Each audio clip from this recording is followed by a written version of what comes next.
Selamat pagi lagi anak-anak semua, kita ketemu lagi di web meeting ya untuk mendiskusikan hasil pekerjaan kalian ya. Silahkan salah satu anak untuk perwakilan tiap kelompok mempresentasikannya ya, dengan perkenalan dulu dari kelompok berapa gitu ya. Silahkan lanjut, saya serahkan ke kalian, mikrofon di on dan kamera juga.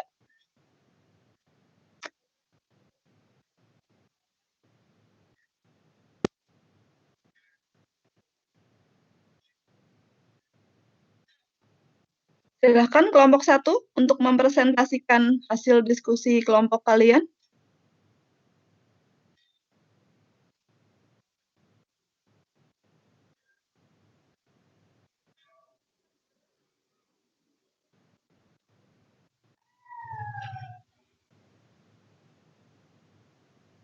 Ya, kelompok 1.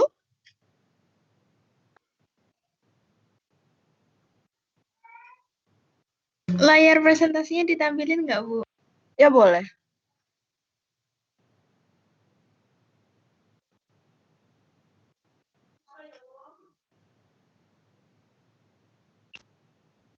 Kalau tidak bisa susah ya ini aja, on kamera saja.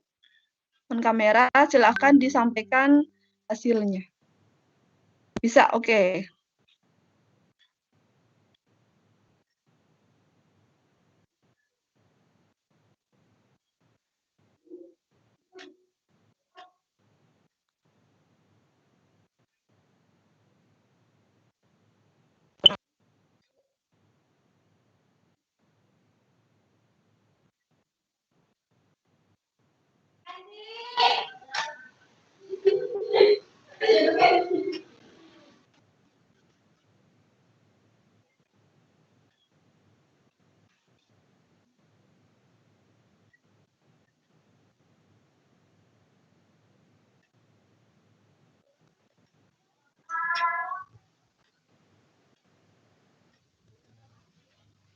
Gimana?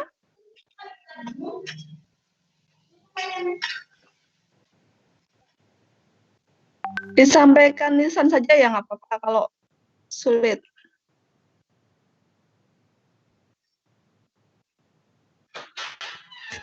Saya dari perwakilan kelompok 1 akan mempresentasikan hasil diskusi kami tentang perbandingan karakteristik antara archaeobacteria dan eubacteria di bawah ini. Dalam selaput inti pada archaeobacteria tidak ada, dan eubacteria tidak ada juga. Terus respon antibiotik pada archaeobacteria tidak terhambat, pada eubacteria terpengaruh. Peptidoglikan pada dinding sel pada archaeobacteria tidak ada, sedangkan pada eubacteria ada. Ya, terima kasih Andini ya. Iya, Bu. Ya, terima kasih untuk presentasinya kelompok 1. Ya, nanti kita akan mempelajari lebih dalam lagi apa itu archaeobacteria dan eubacteria. Kita lanjut dulu untuk kelompok 2 ya. Silahkan untuk kelompok 2.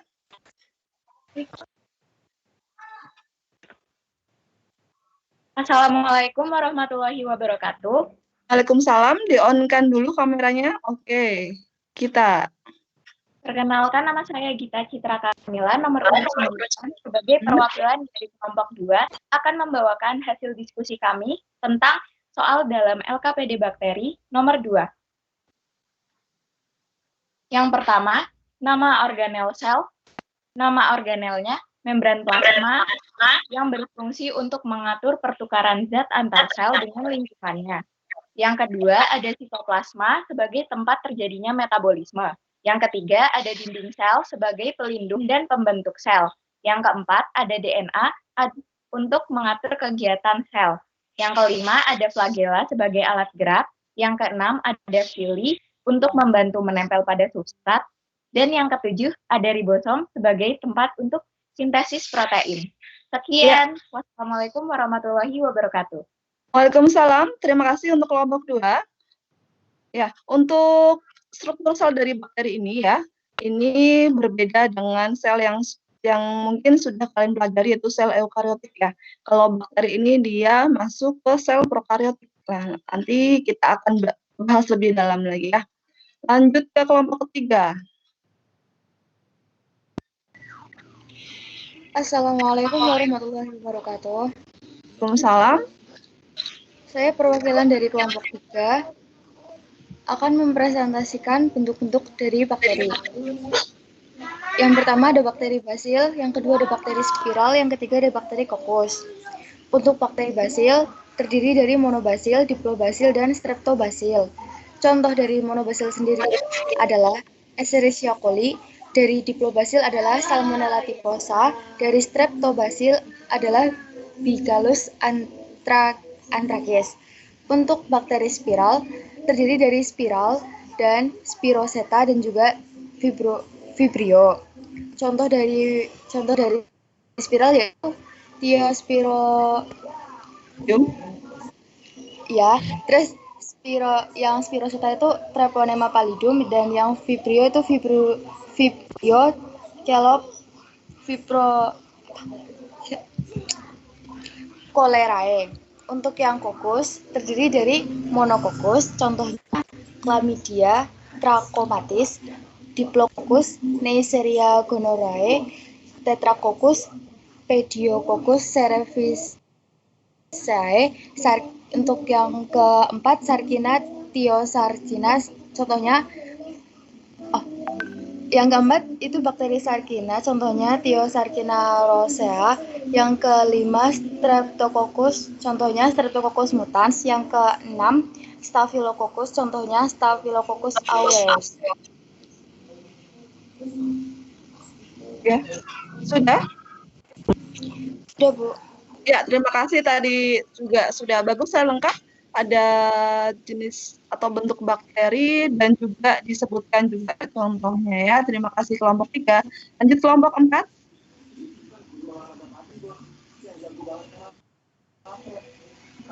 Ya, bisa di-on-kan kameranya dulu, Kak Naila.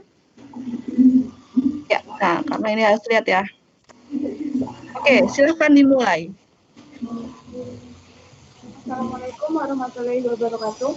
Waalaikumsalam.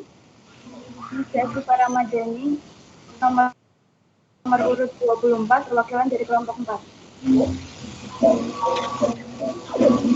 Berdasarkan jumlah genus bakteri dikelompokkan menjadi 5. Gambar A menunjukkan gambar atritik, gambar B menunjukkan monotritik, gambar C menunjukkan leukotritik.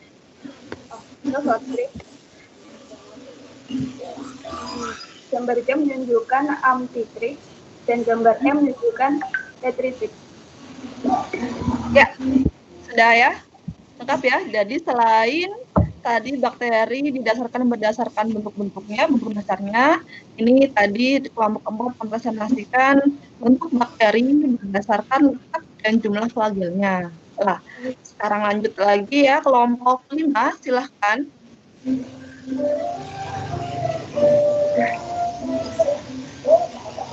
Lukita. Ya, di-on-kan kamera sudah belum?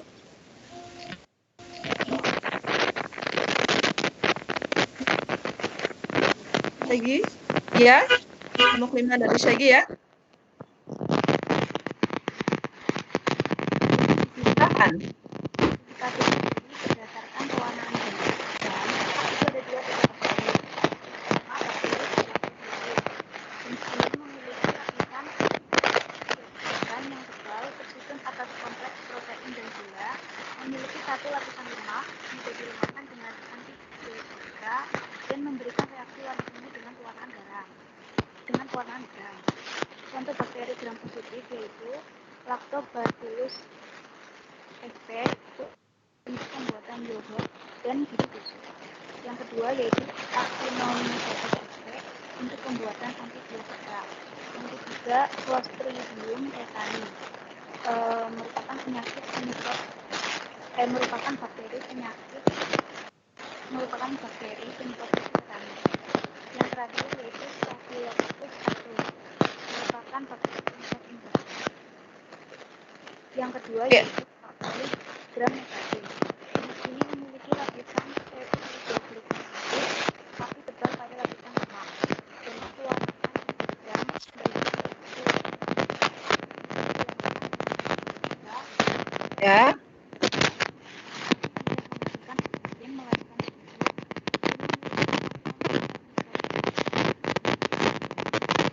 Sudah?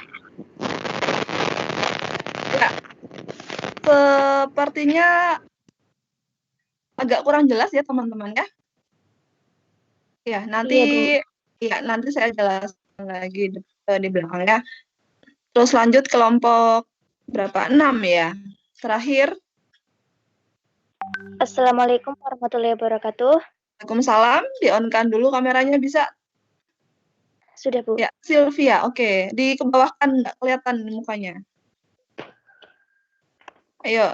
Ya. Ke bawah lagi mungkin.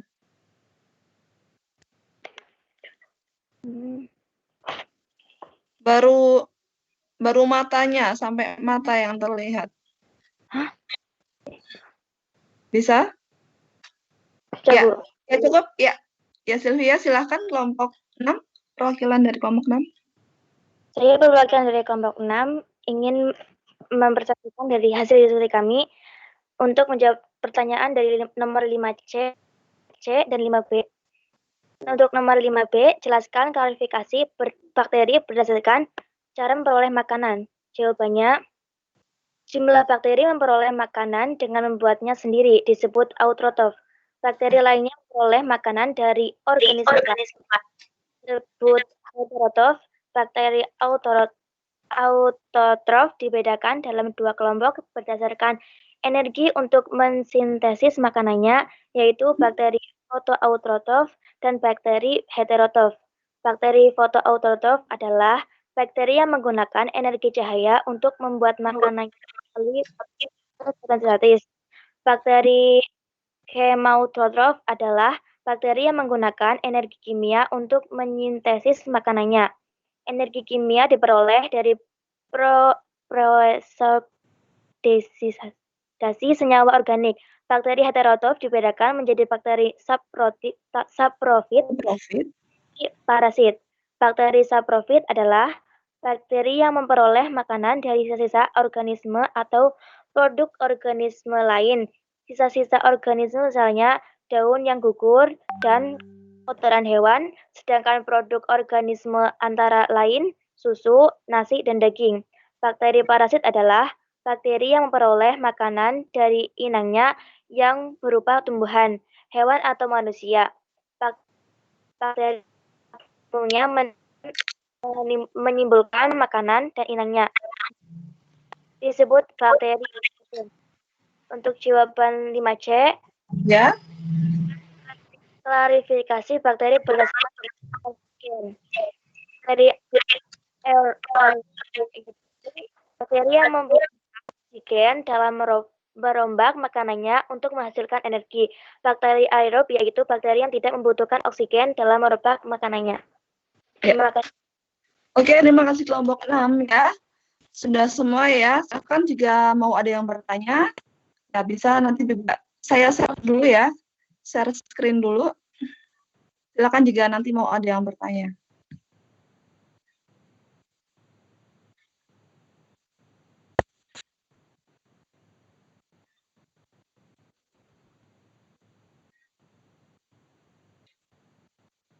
Ya, Ibu sekalian jelaskan ya.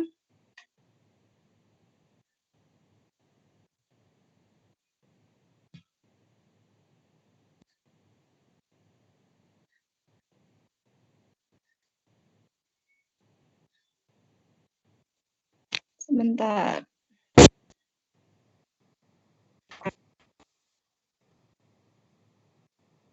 Oh.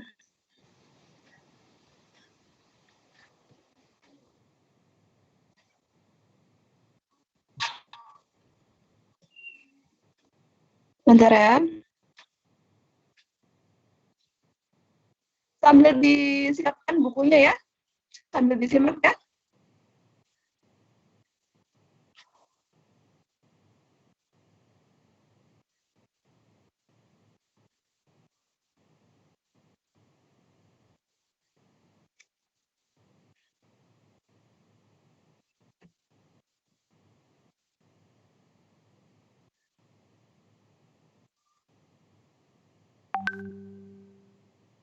Ya. Saya share screen. Kalau sudah muncul, ini ya, kasih tahu.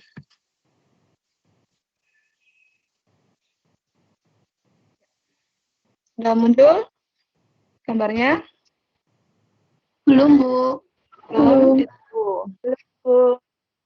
Belum, Bu. Sudah ya? Sudah. Oke. Ya. Nah, tadi ya, kita ke sini ya. Saya mulai untuk verifikasi, untuk mengklarifikasi jawaban atas pertanyaan yang ada di LKPD ya, dari diskusi kalian. Tadi yang pertama itu kita membahas tentang Archaebacteria dan Eubacteria ya. Nah, kalau kalian masih ingat ya, pas kemarin di bab klasifikasi, itu ada klasifikasi 6 kingdom ya. 6 kingdom masih ingat ya? Ada apa saja? Ada lantai,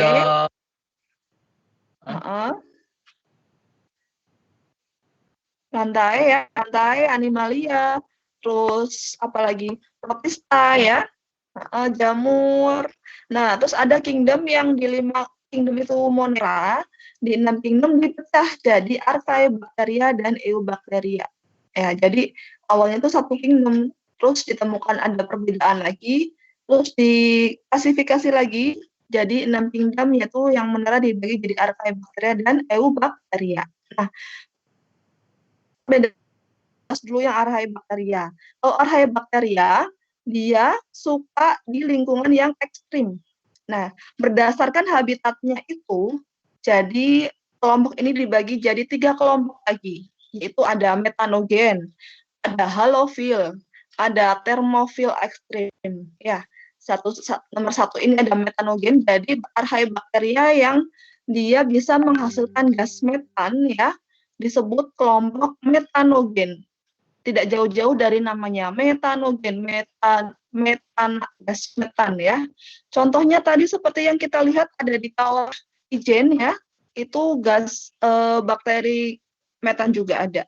Terus ada juga yang di perut hewan ya, di perut sapi misalnya ya, makanya bisa dijadikan untuk biogas ya, itu bakteri metanogen juga.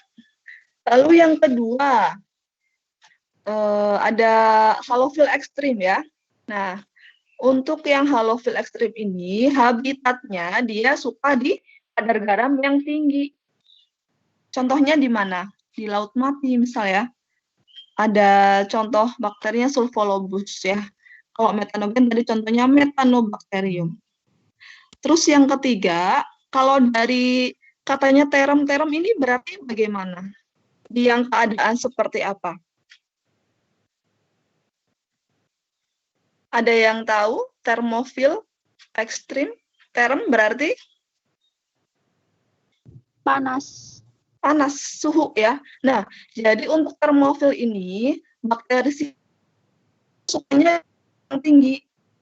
Dan biasanya juga kalau di suhunya tinggi juga, terus ada kandungan sulfurnya, ada asam juga ya, atau disebut juga termoasidofil. Asid kan asam, jadi ada sebutan juga termoasidofil ya. Itu bakteri yang kawah juga ya. Yang metanogen tadi maaf itu yang misalnya di rawa ya, di rawa itu metanogen. Kalau yang termofil itu seperti di kawah ijen tadi ya, kawah ijen atau kawah-kawah yang lain di Dieng mungkin itu ya. Kalau di Dieng itu kawah apa? Sikidang ya.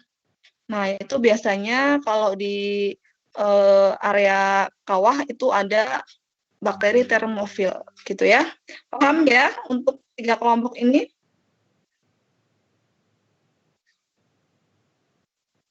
Paham? Lanjut ya. Paham, Bu. Oke, ya. Jadi pembedanya pertama dari habitatnya, ya. Terus yang kedua itu dinding selnya. Ya, kalau dinding selnya si Archaebacteria dia tidak punya peptidoglikan, tapi dengan senyawa lain. Kalau yang Eubacteria dia punya peptidoglikan. Nah, peptidoglikan itu apa? Kita bahas setelah ini ya. Nih ya, contoh tadi Archaebacteria dia hidup di kawah ya, kawah punya panas dan juga asam ya, bahkan tadi asamnya bisa pH-nya bisa sampai 0 ya. Kita lanjut ke eubakteri ya. Yang pertama tentang cirinya ya, ciri atau karakteristik. Nah, kalau tadi si Archaebacteria dia habitatnya dia yang suka di tempat-tempat yang ekstrim ya. Ada metanogen, ada halofil, ada termofil. Fil itu artinya suka ya. Kalau kamu pakai bahasa Inggris ya bisa perasaan kan, suka gitu. Jadi suka di tempat yang kalau halofil ya ada yang bergaram tinggi. Kalau termofil, fil tadi kan suka ya. Nah, jadi dia suka di tempat yang suhu tinggi gitu ya untuk mengingat-ingat dari konsep ini ya. Lalu untuk yang Eubacteria, nah dia sedikit berbeda ya. Habitatnya tadi sudah kita bahas juga, habitatnya dia ada di mana-mana ya, atau kosmopolit ya. Disebut dengan kosmopolit, dia bisa hidup di mana-mana ya. Di layar HP-mu, nah itu pasti ada ya. Di tangan bahkan ya, pasti ada ya. Jadi jangan lupa kita untuk menjaga kesehatan juga ya. Jangan lupa sering-sering cuci tangan pakai sabun ya. Selain untuk menghindari virus ya yang sekarang sedang melonjak lagi kasusnya, juga bakteri pun dia akan mati dengan misalkan alkohol dan juga sabun ya. Nah, kita bahas ke karakteristik dari Eubacteria dulu ya. Nah, ukurannya jelas masih mikroskopis ya. Terus dia punya peptidoglikan ya. Peptidoglikan itu sebagai penyusun dinding selnya. Apakah ini struktur sel ini terlihat? Yang terlihat nggak? Ada kata cell wall. Terlihat. Lihat ya. Oke, kita pelajari strukturnya dari paling luar ya. Paling luar biasanya bakteri mempunyai suatu lapisan ya, lapisan lendir atau yang lebih tebal lagi dia mempunyai kapsul. Itu sebagai bentuk perlindungannya. Lalu ke lebih dalamnya lagi ada yang namanya cell wall atau dinding sel ya. Dinding sel ini untuk perlindungan atau memberi bentuk juga dari bakteri. Nah, disusunnya dari peptidoglikan. Ini yang membedakan bakteri dengan sel yang lain ya. Mungkin kalau kalian pernah pelajari, kalau sel tumbuhan ya, dinding selnya dari selulosa. Kalau untuk bakteri, diingat-ingat, dinding sel tersusun dari peptidoglikan. Ini sejenis polimer dari gula ya, karbohidrat dan juga protein. Terus kita melangkah lebih dalam lagi ya. Lebih dalam itu ada, kalau kamu bisa lihat, boleh di buku, boleh di PPT, ada membran plasma atau plasma membran ya. Pernah dengar ya plasma membran ya? Nah, ini yang membatasi dan isi sel ya dengan bagian luar sel si bakteri. Jadi gunanya untuk apa? Gunanya ya untuk transportasi zat karena dia yang pembatasnya gitu ya. Terus ada sitosol ya. Sitosol itu sitoplasma, cairan di dalam sel dan beserta isinya itu sitosol ya. Terus sitoplasma ya, cairan selnya. Nah, ini untuk melakukan proses-proses metabolisme. Lalu ada ribosom ya, kalau kalian lihat di soal atau di mana itu ada yang seperti titik-titik hitam kecil ya, namanya ribosom. Fungsinya untuk atau mensintesis protein ya. Terus ada nukleoid region ya. Ini kalau di sini kalau di LKPDmu tadi ya disebutkan dengan adanya DNA. Nah, saya garis bawahi lagi untuk yang bakteri ini DNA-nya dia punya dua. Kalau kita ya cuma punya satu ya DNA. Kalau ini bakteri dia punya DNA sirkuler dan punya DNA non-sirkuler. Kalian masih ingat plasmid ya? Yang ada di pembuatan vaksin kemarin ya. Jadi kan ada penyisipan gen untuk plasmid bakteri ya, ke DNA bakteri. Nah, itu DNA yang digunakan itu DNA plasmid yang bentuknya lingkaran itu atau DNA sirkuler circle kan lingkaran. Jadi yang kalau menemukan gambar DNA-nya bentuknya lingkaran itu DNA plasmid ya. Itu untuk reproduksi dan juga untuk sifat tertentu. Dan sifat utamanya disimpan di DNA non-sirkuler ya, atau DNA yang kalau kamu lihat itu di gambar itu seperti benang kusut ya, itu DNA non-sirkuler. Tuh. Terus bagian luar tadi juga biasanya kalian bisa amati ya, ada yang seperti rambut-rambutnya atau pili ya, atau seperti tali panjang ya, atau flagel ya. Kalau pili-pili ini digunakan untuk menempel di substrat ya. Kalau si flagel digunakan untuk bergerak ya, untuk alat geraknya gitu. Itu untuk struktur sel bakteri ya. Ada pertanyaan? Nggak apa-apa kalau mau tanya.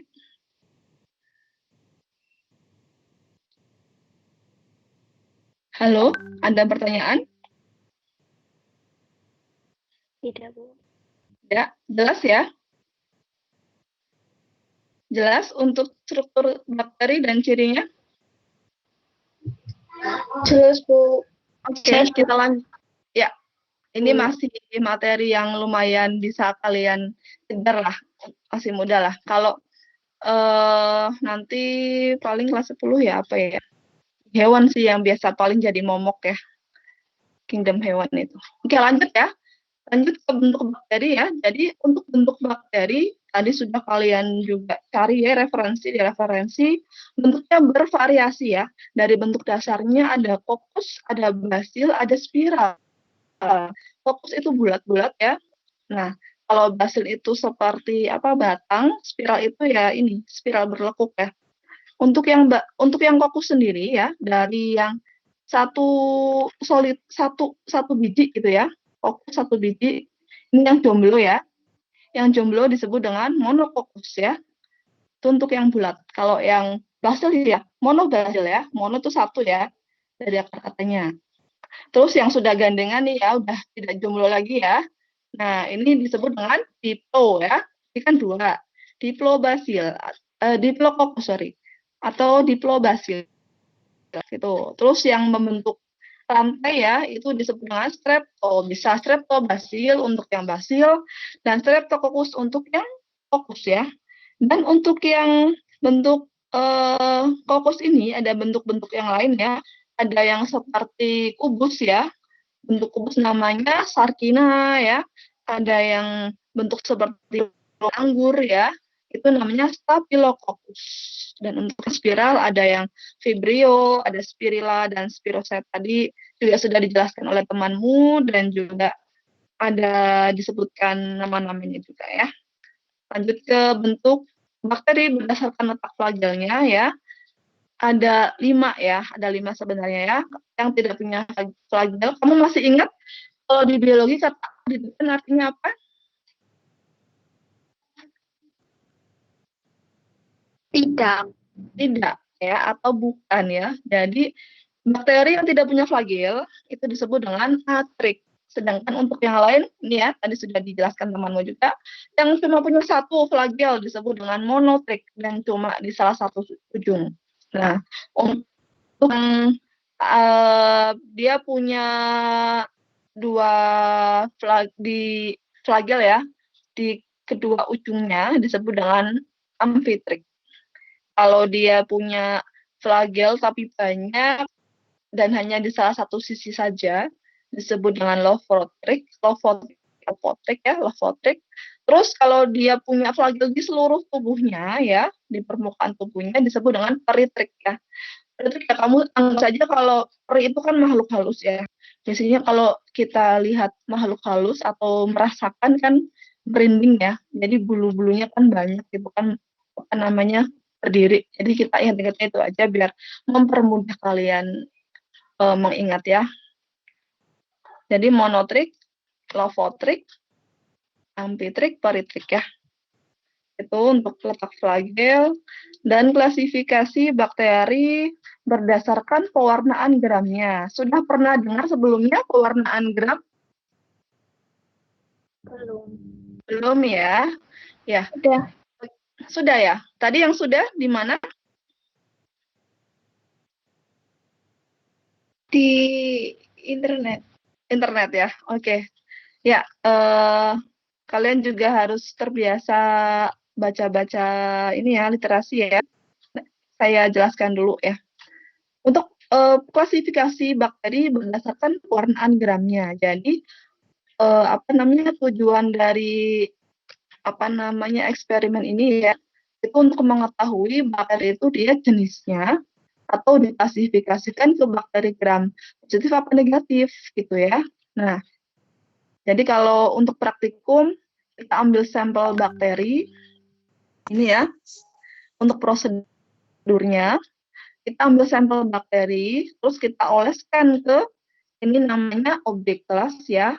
Terus kita lakukan fiksasi agar bakterinya nempel. Fiksasinya dengan cara bakteri yang sudah dioleskan di objek kelas ini kita lewatkan di atas punsen yang menyala. Terus dia akan melekat di ini objek kelas. Terus kita tambahi dengan pewarna-warna ungu ya, kristal violet ya. Lalu ditambah dengan sebelum ditambah dicuci dulu. Jadi dicuci dengan air mengalir dulu. Jadi setiap tahap dicuci dengan air mengalir. Terus ditambah dengan iodin untuk memperkuat warna. Terus dicuci lagi dengan air mengalir. Terus setelah itu dicuci dengan alkohol ya. Nah, langkah kedua ditambah dengan pewarna tandingan, yaitu dengan safranin, warna merah. Nah, jika hasil dari eksperimen ini berwarna ungu ya, maka diklasifikasikan bakteri itu bakteri gram positif. Jika dari eksperimen bakteri itu hasilnya warnanya merah ya, maka bakteri itu masuk ke bakteri gram negatif. Kenapa bisa berbeda? Kenapa? Ada yang bisa menganalisis kalau kamu lihat dari struktur dinding selnya nih, dari apanya? Yang menyebabkan mereka berbeda hasil gitu, berbeda warna. Silahkan. Karena kalau gram positif punya peptidoglikan yang tebal, kalau gram negatif peptidoglikannya tipis. Iya, tepat sekali ya. Tadi dari siapa? Andini. Andini ya. Ya, kalau untuk yang gram positif, kamu lihat ini ya, ini seperti sekeping atau sepotong kue ya. Seperti sepotong kue ini. Nah, ini yang bagian ini disebut dengan peptidoglikan tadi sebagai dinding selnya bakteri. Ini yang gram positif. Kalau yang negatif, kamu lihat ini ya, hanya tipis saja. Kalau yang positif tebal ya. Nah, jadi untuk yang gram positif, dinding selnya itu tebal. Jadi, saat dia ditambah dengan safranin, ya, tidak begitu masuk ke dalam. Jadi, warnanya tetap ungu. Beda lagi dengan yang gram negatif, kan dinding selnya atau peptidoglikannya tipis, ya kan? Dan tambahan lagi, untuk yang dinding sel dari bakteri gram negatif, dia punya lapisan lemak di luarnya. Jadi, saat dicuci dengan alkohol ini, kan ada pencucian dengan alkohol. Terus, lunturlah itu ya, lemaknya. Karena juga tipis, saat ditambah dengan pewarna tandingannya yang warna merah ini, jadi bisa masuk ke dalam dan menampakkan atau memunculkan warna merah. Jadi begitu. Jadi bisa kita ini kok nggak dihafalkan tapi dianalogikan. Paham ya penjelasan dari prosedur ini? Paham nggak pewarnaan gram tadi? Paham. Paham ya? Gram positif warna ungu karena peptidoglikannya tebal. Kalau gram negatif, dia warnanya jadi merah karena tandingannya bisa masuk. Kenapa bisa masuk? Karena peptidoglikannya cuma tipis. Dan juga membran luarnya ada lemaknya nih. Ada lemak yang nanti saat dicuci dengan alkohol luntur. Jadinya bisa masuk ke dalam ini. Gitu ya? Paham ya? Dan untuk yang negatif biasanya lebih ke patogen ya, atau menyebabkan penyakit. Lanjut, untuk yang bakteri ya, tadi sudah dipresentasikan kelompok 5, berdasarkan cara memperoleh makanan, ada secara autotrof dan juga heterotrof. Foto ya, kalau autotrof itu dari autotrof itu otomatis ya, bisa sendiri. Jadi autotrof ya dia bisa makan makanan sendiri. Kalau heterotrof tidak ya, yang bisa membuat makanan sendiri ada fotoautotrof, ada kemoautotrof ya. Dari katanya ya foto berarti sumber energinya dari cahaya. Sedangkan kemo berarti dari zat kimia ya. Kemoautotrof itu dari zat kimia. Nah, ini juga macam-macam. Yang kemoautotrof ada bakteri oksidasi besi, ada bakteri oksidasi dari sulfur ya. Tuh, dan juga nitrogen ya. Lalu ada heterotrof, saproba, simbiosis mutualisme ya.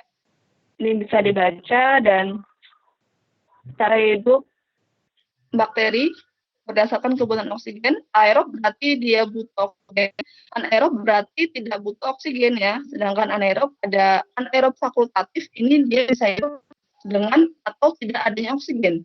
Kalau obligat ya berarti ya dia kalau ada oksigen mati ya. Jadi dia tidak butuh oksigen untuk hidup. Ya. Apakah ada pertanyaan?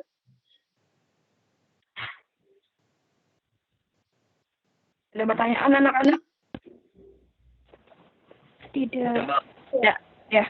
Kalau ada pertanyaan bisa dituliskan di channelnya boleh ya? Ya, baik Bu. Oke, saya stop sharing dulu ya. Stop sharing.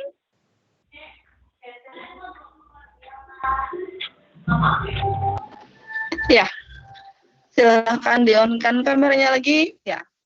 Nah, setelah kita mempelajari apa itu Archaebacteria ya, Eubacteria, lalu struktur dan ciri klasik dan juga klasifikasinya ya. Coba Ibu minta perwakilan salah satu anak apa yang sudah kalian pelajari hari ini. Coba buatlah kesimpulan untuk pembelajaran pada pagi hari ini. Ya, silahkan. Ada yang bisa menyimpulkan? Saya, Bu. Ya. Pada pertemuan pertama materi bakteri ini, saya mempelajari tentang ciri dan struktur bakteri dan klasifikasi bakteri. Yang pertama adalah Archaebacteria dan Eubacteria memiliki perbedaan dan persamaan dengan Eubacteria. Mereka sama-sama makhluk hidup prokariotik, tetapi memiliki habitat hidup yang berbeda. Untuk Archaebacteria, mereka hidup di lingkungan yang ekstrim. Sedangkan Eubacteria, mereka hidup di lingkungan yang kosmopolit atau dapat hidup di manapun. Dimundurkan dulu mungkin device-nya biar terlihat wajahnya. Lagi bisa nggak? Baru separuh aja itu. Ya, cukup. Ya, bisa. Lanjut. Ulang dari awal, Bu. Ya, boleh. Ulang dari awal ya. Pada pertemuan pertama, materi bakteri, saya mempelajari tentang ciri dan struktur bakteri serta klasifikasi bakteri. Yang pertama adalah Archaebacteria memiliki persamaan dan perbedaan dengan Eubacteria, yaitu mereka sama-sama makhluk hidup prokariotik, namun memiliki habitat hidup yang berbeda. Untuk Archaebacteria, mereka hidup di lingkungan yang ekstrim. Sedangkan Eubacteria, mereka hidup di lingkungan kosmopolit, seperti hidup di lingkungan manapun. Yang kedua adalah sel bakteri merupakan sel prokariotik, di mana sel ini memiliki membran inti sel, sedangkan membran inti sel, sedangkan untuk organel sel, mereka memiliki dinding sel, DNA, dinding sel, mesosom, sili, dan flagel. Yang ketiga adalah karakteristik bakteri berdasarkan pada kebutuhan oksigen. Ya, terima kasih sudah disampaikan untuk kesimpulan pembelajaran pada pagi hari ini ya. Untuk sesi selanjutnya, silahkan kalian kerjakan soal evaluasi yang ada di Microsoft Teams ya, sudah saya setting kapan waktu pengerjaan ya, setelah ini ya, dan sampai batas waktu kapan. Dan jangan lupa untuk LKPD-nya silahkan dikumpulkan di assignment yang sudah saya buat ya. Terus ada tambahan lagi setelah ini, kalian juga buatlah refleksi pembelajaran ya, yang linknya akan saya share setelah kalian mengerjakan evaluasi ya. Saya tutup sampai di sini ya, sampai ketemu pertemuan minggu depan, kita akan mempelajari tentang reproduksi bakteri ya. Saya tutup dulu. Wassalamualaikum warahmatullahi wabarakatuh. Waalaikumsalam warahmatullahi wabarakatuh. Waalaikumsalam warahmatullahi wabarakatuh. Ya, silahkan di lift. Silahkan